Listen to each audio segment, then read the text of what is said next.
Hello, so today we're going to talk about solving equations in 5 steps. So we went over solving equations in 1 step recently, and you learned how to do that in pre-algebra, solving 1-step equations. Then you moved on to solving 2-step equations. In pre-algebra, you also went over the distributive property and combining like terms. So we're going to come up with a checklist here for solving equations in 5 steps. It's a 5-step checklist that you can use on any equation. So we're going to go through the 5 steps first, and then we're going to talk about how they apply to equations and go through some examples. The first step when solving any equation is the distribution property. You can tell if you have to use the distribution property if the equation has parentheses. So if there's anything in front of the parenthesis, like that, the distribution property tells us that this 2 is being multiplied by the quantity x plus 1, so that 2 has to be distributed to the x and the 1. So the 2 times x is 2x, and the 2 times 1 is 2. That's an example of the distribution property. So if you see any equation and we go about solving it, the very first thing we need to do is look for parentheses and see if anything needs to be distributed. The second step in solving any equation is to combine like terms on the same side of the equal sign. So on this step, if you have an equation that has 2x plus 3 equals 5x plus 7x. Okay, we're going to combine like terms, but only on the same side of the equal sign. So there's the equal sign. We're going to cover up this side over here, and we're going to look here, this 2x plus 3. Are there any like terms?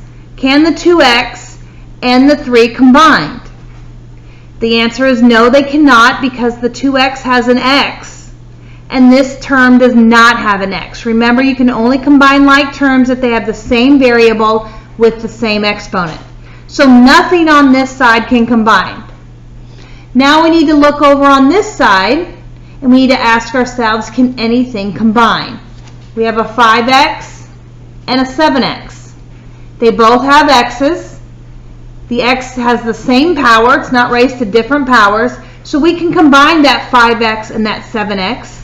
So 5x plus 7x is 12x. So this side would become 12x, and this side would stay the same.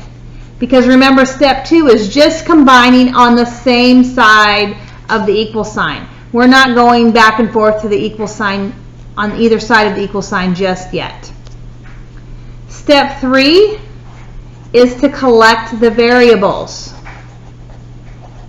That means if there's an x on one side and there's an x on the other, we got to get them together. We got to get all the variables together on the same side of the equal sign. Step 4 is to collect the constants. So remember, the variables have the letters in them, and they all get together on one side. The constants are the numbers with no variable, so they need to get together on the other side of the equal sign. And step 5 is to divide by the coefficient.